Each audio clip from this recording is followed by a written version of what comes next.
Alors, je vais quand même faire une partie 1, parce que là, je viens de tourner la partie 2, donc c'est un peu compliqué.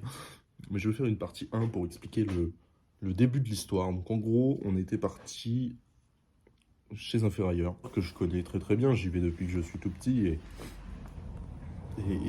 j'adore me balader dans ces allées de ferraille dans lesquelles je peux dégoter des perles, en fait, tout simplement. Et j'ai vu un vélo, donc un vieux vélo MBK, vous savez, les vieux vélos MBK roses avec la selle blanche, quelques finitions blanches, notamment les câbles de frein. Euh, je me suis dit, lui, il est pas mal. Et en fait, je regarde, je vois une poignée qui correspond pas du tout au vélo. Tu sais, je vois une poignée complètement rouillée, tu vois.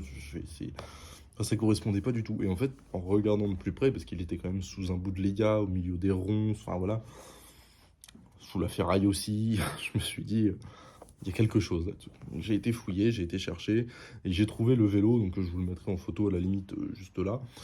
Et puis voilà.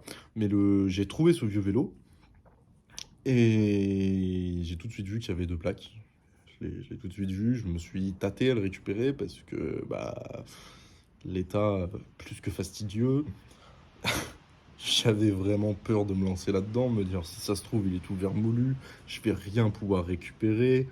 Et au final j'ai quand même craqué. Le vélo je l'ai tapoté un peu de partout, à part la jante avant qui est creusée sur un endroit, j'ai pas de rouille qui a bouffé le vélo en soi.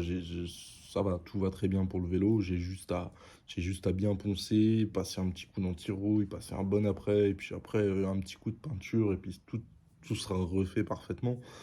Mais enfin, il y a du boulot. Du coup, on l'a ramené. Je me suis tout de suite lancé en fait dans la tête de chercher la propriétaire du vélo, étant donné que j'ai une plaque propriétaire, je voulais chercher la propriétaire du vélo et puis bah, le constructeur du vélo.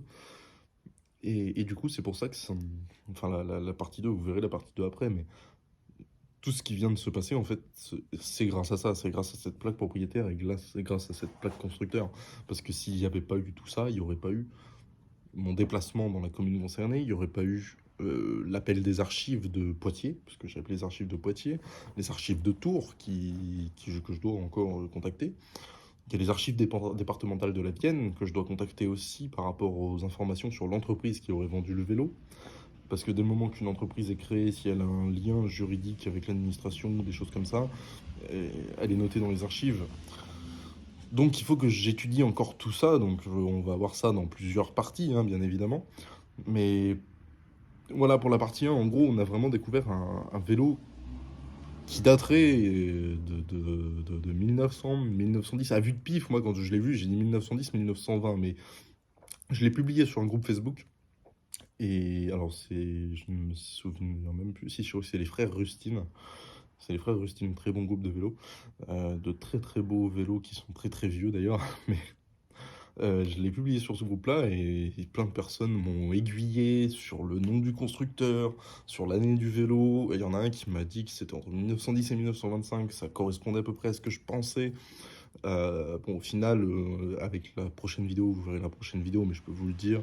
euh, le, le vélo daterait plus de 1900-1910, donc légèrement plus vieux, mais enfin ça veut dire qu'on parle quand même d'un vélo, en se basant sur 1910, d'un vélo qui à l'heure actuelle aurait 112 ans. 112 ans, je viens de me tromper dans mon calcul, je viens de capter. Euh, 112 ans, c'est énorme pour un vélo, sachant qu'il est dans un très bon état. J'ai le cadre qui est juste là.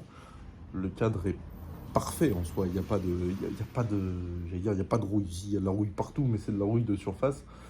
À l'intérieur, les pièces qui étaient graissées sont en très bon état. C'est vraiment juste de la réfection. Mais je vous laisse suivre cette histoire par les prochaines vidéos.